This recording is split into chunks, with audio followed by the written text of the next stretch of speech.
Welcome to the Organizational Transformation Kung Fu Podcast with your hosts, Sandi and Jennifer Long.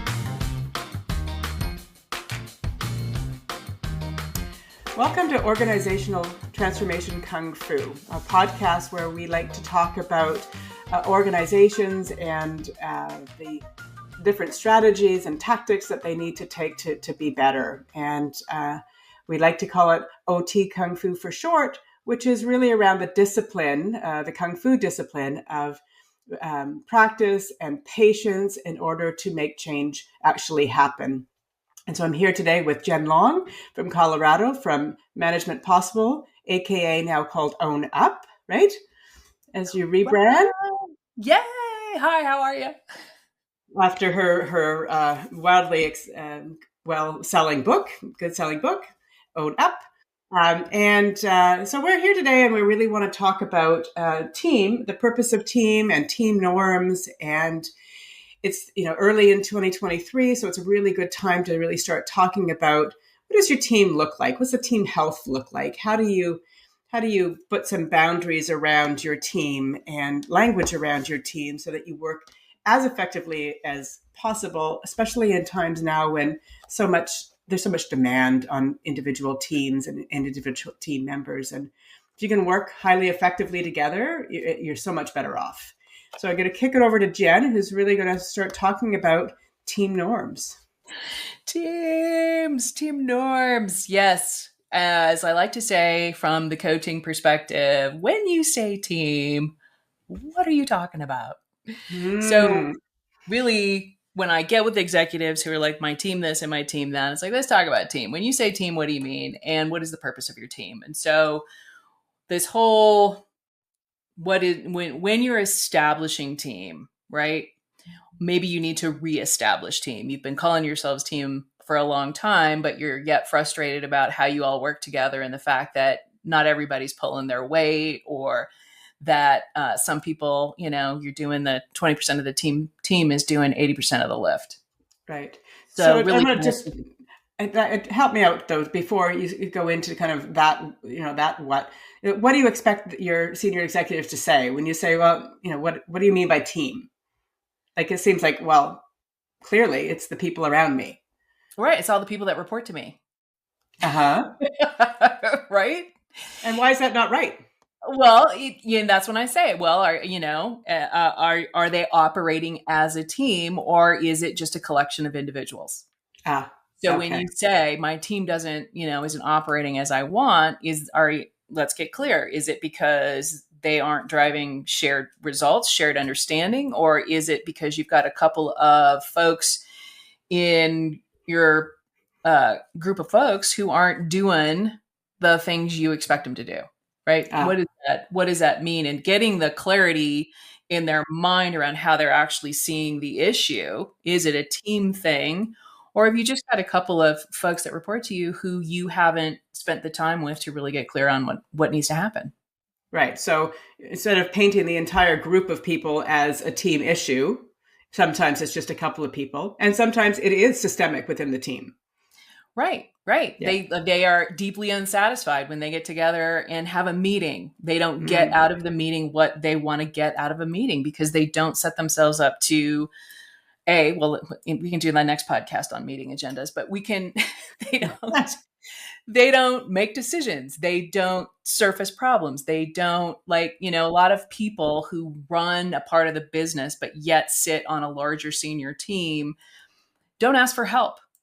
They feel like this is my part of the business to run. And so I'm suffering quietly with the things I need to do. And I may be holding the entire organization back because I'm unwilling to come to my team and say, here's all the things that you're doing that impact my team that are creating issues for me. Or here's where I'm really struggling, team. Help me. Help me problem solve this, because more brains are better than one, and all of us together can help one part of the business. It's just because I'm in charge of it doesn't mean I don't leverage my team on a more fundamental basis of working through a problem. And I think because especially at the senior level, there's a lot of ego in the room. People don't want to show up like they don't know, or they don't have the right people on their own bus, or they're not handling their own part of the organization. Right. So sort of that facade that everything's perfect, yet it's not. Yeah. Yeah. Which is that, am Mm-hmm. I willing to be vulnerable? Am I willing to ask for help? Am I Mm-hmm. willing to say, I'm dropping the ball and I know it and I need you guys to lean in? And I think those are the things that when you start to say, when you say team, what are you talking about?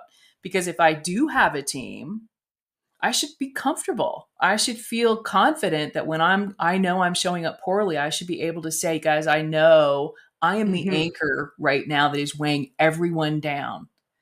Right. And I really would appreciate your perspectives, some ideas on how I could handle this better, Mm-hmm. because that is an unburdening for me. And it's also an ability for everyone to problem solve.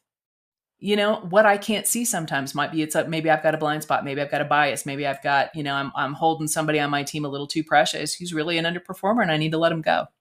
Mm-hmm. Mm-hmm. So really, and we talked about so many trust so much throughout our podcast over the last number of years, but it really does being able to be vulnerable with your team, which is Hmm. based on trust. So the whole Patrick Lencioni idea of can you be vulnerable with your team, and can they be vulnerable with you? Right. Right. It's a both and, right? So when you talk about why you have the team, being clear around why you're a team, right? And I think that um there's a limited perspective when you get to some of these teams where I'm just looking at my part, and so I'm talking to my part. And we always have this conversation about the difference between cooperation and collaboration, Mm-hmm. where most of us tend to show up to cooperate. I'm here to cooperate, but I'm speaking only to what I know. Vice, how do I collaborate better? How do I can you build on my ideas, and feel free to do so. So collaboration is really more than cooperating. It doesn't matter what part of the business I'm in. Collaboration says I can speak to all the things. It's just participation fully, regardless of title, regardless of area of expertise, regardless of history, all that kind of stuff. And that's what makes collaboration so much more powerful, is you knock down all the restrictions and boundaries and the reasons you would hold back to Right. solve a problem. Right. So now you've uncovered, you've talked to the senior executive about, what is the issue? Is it, one or many? And they determine that it's many. Yeah. And so how do you, one of the things that I often do is I have these explorer cards from the Center of Creative Leadership, which I think are fabulous. And one way of using them is to everybody to pick this is a card of how we are today as a team. This is the card of how I'd like to be in the future. And having it takes the I don't know what the right word is, but having something in your hand will Yeah. take away the kind of that difficulty in talking. And then you Well, start in the looking for, Explorer cards, are those the ones with the images?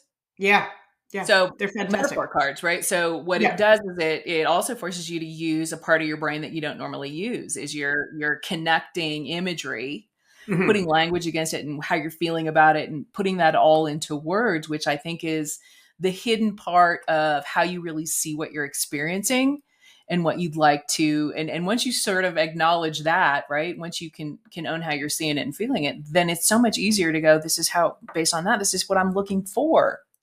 Right. And it takes it away from being you, and it becomes the card. So, we're a group of jesters, and ha ha ha, this is how I think it plays out. Right. So it creates some ability to have conversations that are difficult, but it's not you saying, I don't like, but Yeah. rather this is what I think, and the creative side of things. So it's for me a brilliant way in many ways. I use these cards for all sorts of things, but for people to say, we're not connecting as a team, and this is, I think, the disconnect points. Right. So have Right. you used those? Well, and so it helps to frame up. So when we talk about establishing, is to me, the establishing of a team is really around, what are the outcomes you're really looking for from a team, right? What are the shared results that the team is looking to drive, and how does that inform the purpose of the team for Hmm. the upcoming year, right? And those things are important to codify for the team. Why do we exist? Why do we meet? What is the value of us getting together? What is it we do together that we can't do by ourselves to drive these results? And those results should be based on that collective, not just HR, you're doing this, operations, you're doing this, right? It's not this, it's how are what's the intersection of all that's giving them purpose as a group Right. that makes those team meetings should be compelling. Right. And you're right. You could do a whole entire session on agendas and lack thereof and purpose of meetings and things like that. But so how, when you're working with your teams then, Jen, how do you determine what the purpose is? Like the why of the team? What sort of tips and tricks do you have to get people to really tussle that out? Right, is to ask those key questions. But I find that it's easier to think about it because when you say, well, what's the point of you, right? What's the point of you guys all getting together? Why are we spending this money to have all of you in this room at one time? What is that Hmm. about? Those are some of the questions you can ferment, but I think it's easier for them to think about it from a time bound perspective. What is the point of you guys for 2023?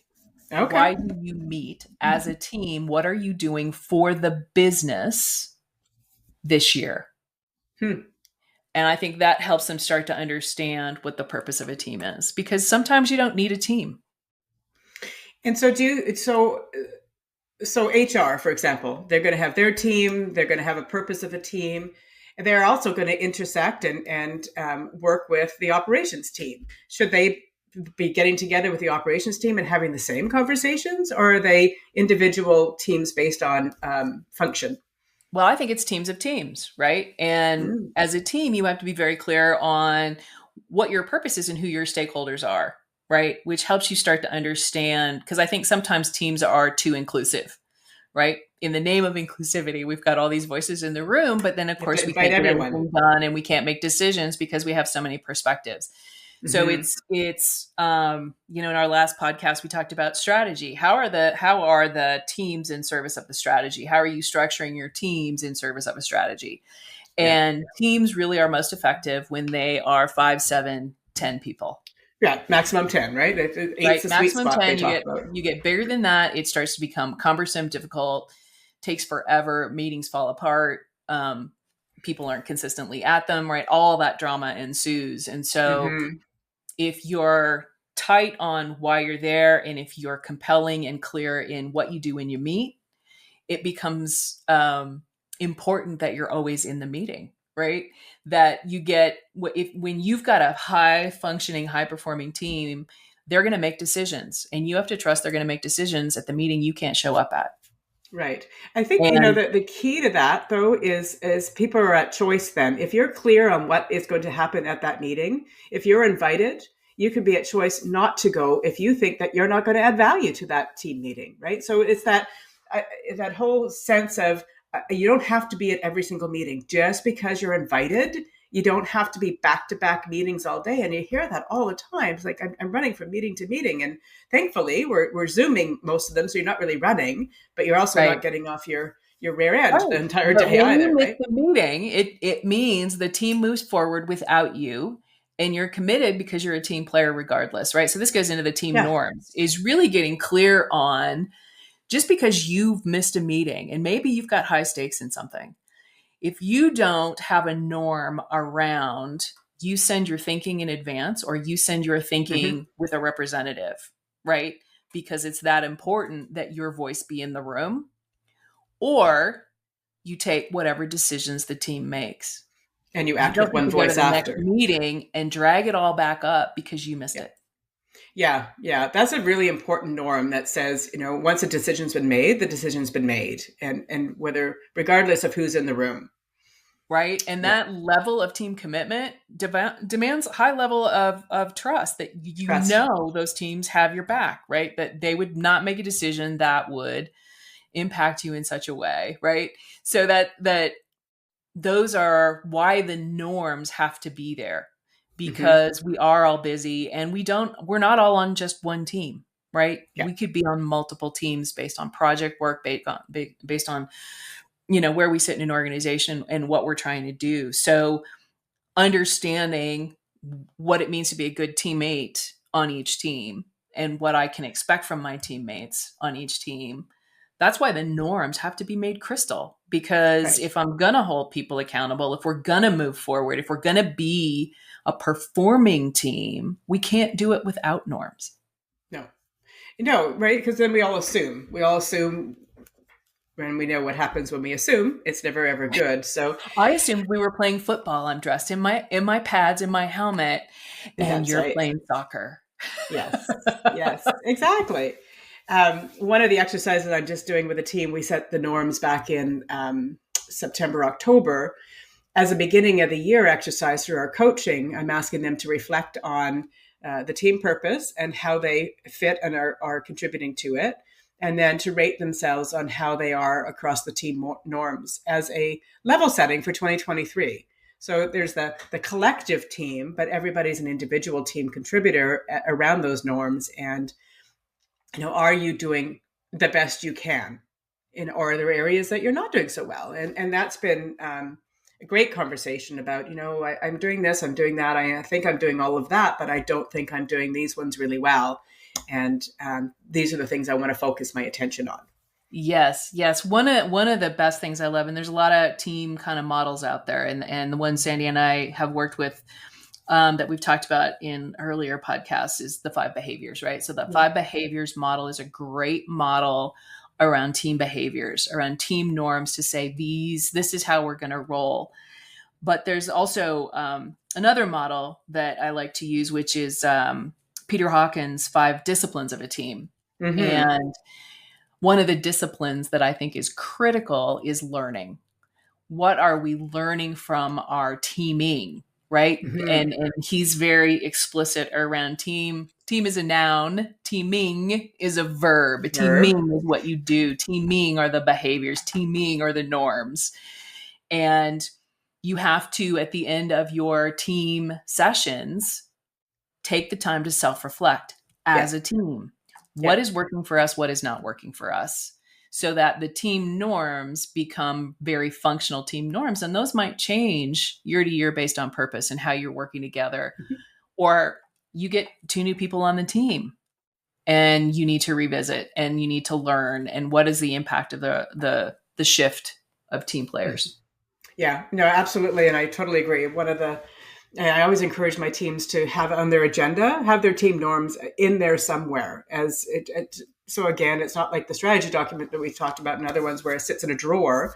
Right. It's all of these things that you take your time to build and you take your time to have these conversations around, and we painstakingly choose our language.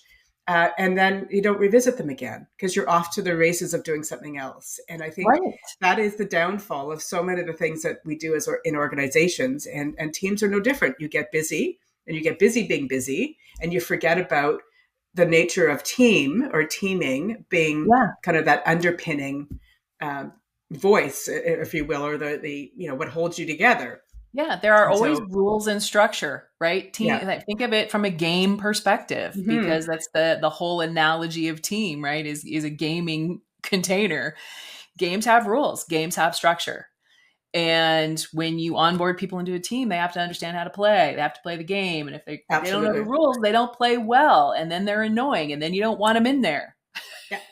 And really, it's not their fault because they had It's no idea what not. the rules were in the first place. So absolutely, onboarding and having norms when you're onboarding is critically important. Yet, I don't know, Jen, how many teams? Well, probably because you're dealing with them all. But do you start working with that actually have team norms, like on a None. percentage? Very few. Zero. Yeah. Zero. Everyone brings their own set of norms with them, and they make assumptions and behave accordingly, and they've never made it explicit. And the Yeah. the act of making explicit team norms is the work that I always come in and do. Of Yeah. what is it you are, if you can't hold each other accountable if you don't know what you're expecting, Yeah. period. No. And it's not just Exactly. about the results. And if you're always going to talk about the results, what's problem is the relationships among all of you. Mm-hmm. And you're having behavioral and relationship issues, which is why you can't get results. And until you Right. figure out what are the rules of the relationships? What are the rules of how we're going to treat each other, deal with each other, right? And so Lencioni deals with the commitment and the conflict, right? Can we can we have productive conflict of ideas of, Yeah, when we're trying to make good decisions? How are we coming across that? What is our decision making approach? Do we want consensus? And not all teams have the same norms. absolutely not. There's some standard ones I think that seem to creep in there. Yeah, it's Like like we'll it's like your assume, pay to play values, right? Honesty, integrity. yeah, we'll assume positive intent, and that's a big one, right? Which I think really shouldn't you always assume positive intent? But no, So many cultures don't. no, no, So because political. it's a me culture, not an us culture. And so when it's a me culture, we don't assume everybody else is coming at it from that same, pure, pure thought that you are, right? Well, yeah, and if you're on a team that's a high stakes, high profile team to do some kind of project, to do some kind of thing, the politics gets in the way Hmm. because people get worried about how they're showing up versus your team's only as good as your worst player. Yeah, yeah. I was reading the Leadership Challenge. I don't know if you've read that book Oh or yeah. not. Um, and it's one of the things that they talk about is larger projects are a really good sort of benchmark for how you're going to behave. So if you have an opportunity as a team to work through a project, that's a great way to show how well you're going to lead or be leadership kind of savvy within it. So you think about when you start a project, you think about what the end result is. So you're like, how are we going to team in 2023? You think about what those milestones are. You think about, how are you going to engage with one another on for that particular project. So all of these pieces, but it's bound by a project as opposed to bound by just being a team and working together Structure. on a multiple of things. So I thought that was a bit of a fascinating thing to say. If you were a team, how would you approach this team if it were a project? Yeah, and I think that is a great framework because it liberates people of all of the structural politics and Hmm. power structures. And I think people get hung up in the power structure, titles in the room. Mm. And if you're in a structure and it's a team structure, the titles in the room can carry the conversation, can carry the decision making, can carry the weight and the bias around the direction the team goes. And that really undermines team experience depending on what the expectation of team is, right? Hmm. That if I'm on a team, do I always feel like I'm benched? I'm just there in name only. That's Or right. do I ever get to get on the field? This is that whole Gallup, do my ideas matter? And in a team environment, they should, Hmm. right? Everyone's got a voice in there and there's a reason you're there, which kind of goes to the team structure thing, right? When the establishing of a team, if you're doing a project team, if you're putting a red team together to go deal with something that needs fixing or addressing that's critical to the business, how are you constructing a team? And I think a lot of a lot of teams get built on people. I know this guy from Hmm. here and I know this gal from here, and I think these people could answer these questions, or they're the right person to put on the team based on the nature of the problem that we're solving. And not that that's good or bad, it kind of just is a way that teams get formed. But I think what gets overlooked a lot of times, especially if you're looking for any kind of long-term high performing team, is a team is really most effective when you look at it from a skill sets perspective. Yes. Yeah. What skills do I need? What kind of people do I need to achieve the objectives of this team? Hmm. There's that phenomena I think you and I may have talked about in the past, but of being seen, and those that get tapped are the ones that get seen more frequently, and in this new environment of people working from home and not being seen, there is a risk that the two or three or four people that are in the office all the time will get tapped for everything.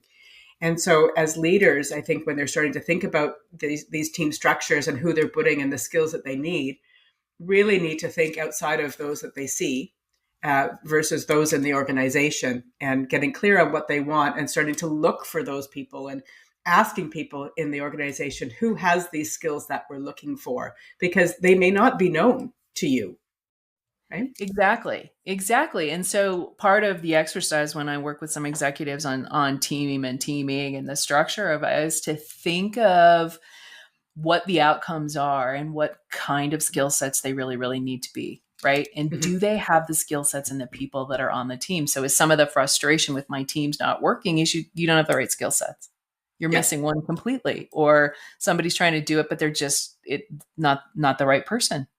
Right. Yeah, exactly. And be willing to have those conversations and be willing to change it up, right? If you don't have the right people on the team, you're not going to get where you need to go. So, be Well, clear up front. it's a seed for resentment, right? Because everybody else Yep. in the team will be having to pull that weight, Hmm. and they'll just Yeah, start going, "Why is this person here? Why do we gotta work around this person the whole time?"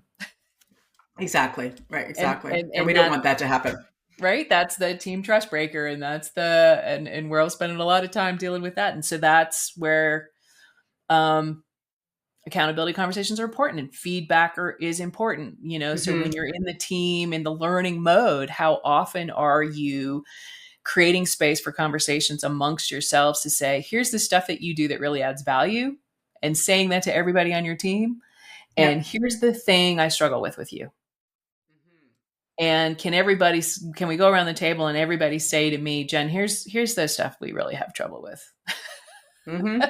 Because Yes, without getting then emotional, right? Well, yeah, but then I get, it's an eye opener. It's like, oh my God, I'm impacting everyone on this thing in particular, or I've got three things that I really need to work on as a teammate Hmm. because And it's impacting me. the beauty of having norms up front is that it makes these conversations a little bit easier, right? And so if um, being showing up on time and defining what on time means, is it that you've just arrived in and sat down and you've turned on your laptop, and is that good, or is it ready to speak first and things like that? But defining what that is.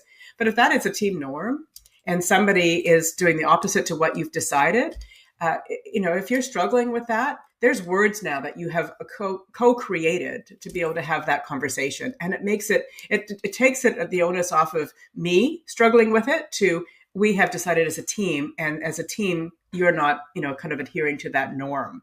And so it Right. just makes those conversations, although still sort of difficult conversations and not comfortable conversations, but you have something to fall back on. And without that, it's just me saying, you're annoying me because you're not showing up on time for what I think on time means. Right. Right. And so this brings up kind of the notion of team ritual, Mm. right? And that the norms create the rituals, and the rituals, as you engage in them, become easier over time, become second nature. That's why, hence, Mm-hmm. ritual. And the conversations at the end about what are we learning, what do we like, what are we not learning, where are we struggling with each other, if that becomes our ritual, we are giving each other feedback every time we meet. Yeah. Yeah. And that discomfort is out the window by the third time you do it, because you're like, okay, I know exactly where we're coming in. I know what I need to say. I know what people have said to me that's meaningful, that has changed how I've shown up, that I really appreciated, right? No. It becomes part of the give and take that makes the team friction free. Mm-hmm. Mm-hmm. And so as we head into the beginning of 2023, so a couple of months in, what do we encourage everybody to think about their teams and have those conversations and sort of create the first set of team norms that they can start driving those rituals with and those Yes. conversations with? Yes, Mm-hmm. reestablish your team. Reestablish your team. When you talk about team, what are you talking about? And what does teaming look like for you? What are the Yeah. rituals that you're missing that might be helpful? If you are operating off no team model, find one. Find one that resonates, that speaks to your business, that speaks to you, where you're like, here's some things that we might be missing. Mm-hmm. Do we regularly talk about stakeholders, or are we just talking about other people in the business? The language you use in your teaming frames how you think about how you team, how Yeah. you engage. So those things are all important.